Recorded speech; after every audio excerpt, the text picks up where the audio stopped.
Dear students, today in this module we will learn about types of tabulation. So we have seen that what is tabulation, and tabulation you have to remember that we are dividing into three. First is objectives and scope of inquiry, second one is nature of inquiry, and third one is extent of coverage given in the inquiry. So this I have given a diagrammatic representation also. Each of these three divisions we can divide it into two subheadings. So this is what I am going to explain in detail. Now, first one is based on the objectives or purpose. So we can divide this into two. One is general purpose or reference tables, and second one is special purpose or summary tables. So if you see this general purpose tables, these are also known as reference tables. We are using for reference. So much information we can collect from these tables. So other name used for this table is informative table. So this tables, as I told you, it's used for reference. Those who are doing research, they will be using this table. So census data collected by government, lot of information they will collect. Number of members in the family, their income, whether what all their assets they have, whether they have any agricultural property, who all are working members in the family, whether it's a dual member family, everybody has got Aadhaar card. All these details they will collect. So this will give more information. Whereas similarly, National Sample Survey reports, reports of Central Statistical Organization, they all collect lot of information. So these are mainly used for researchers. So they will give lot of information. Now, our second classification is special purpose or summary table. So these tables are known as interpretative tables. See, for example, if I am doing a survey about the savings of the household sector in Karnataka, I am particularly interested in the savings values alone, plus what all their expenditure, how I can relate.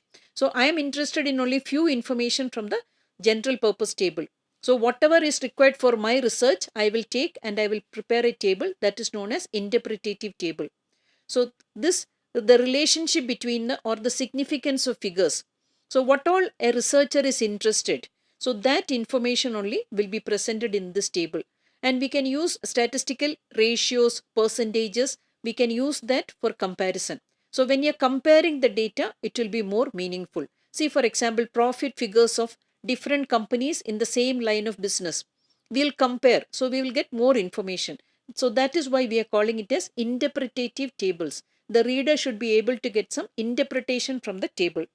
Now the next classification is based on inquiry. What you are inquiring, whether it's primary table or derived table. These are the two divisions for this. So the primary table, these tables are also known as original or classification tables. So these tables, data is expressed as it is. It's originally collected. There is not proper editing. Whatever is collected as it is, they have presented in the primary table. This is mainly of not much use because this primary table, we will go to the second classification, that is derived tables. So these tables are known as derivative tables. See, the primary data, what all information is there, and whatever is required for your research or your purpose or your study. So that information you will prepare and you will take a derivative table. So these tables are prepared from the primary tables. Data is usually expressed as ratios, percentages, coefficients, correlation, all this. So you will get some information when you are referring a derived table. So whatever information is derived from the primary table, you are preparing a derived table. So that is the difference between primary table and the derived table. Now we are coming to the last classification, that is based on coverage. Tabulation can be simple tables or complex tables. So in a simple table, only one characteristic is studied. The figure I have given is age in years and number of employees in an organization, 20 to 25, 5, 25 to 30, 7. Like this, only one characteristic is shown, then it is called simple table. So the otherwise marks of students, height of students, weight of students, temperature, anything, one characteristic, if it's presented in the table, it's a simple table. Now in the complex table, complex tables will present two or more than two characteristics. So if two characteristics are presented, then the table is called a two-way table or double tabulation because two characteristics are shown in the table. For this, we have to remember that when you're showing two characteristics, either the stub or the caption is divided into subgroups. So this we will be dividing into two. So distribution of students in a college with respect to age and sex, that is two characteristics. So it's two-way table. If the data is classified with respect to 3 characteristics, so we are adding one more characteristic, then it is called manifold table.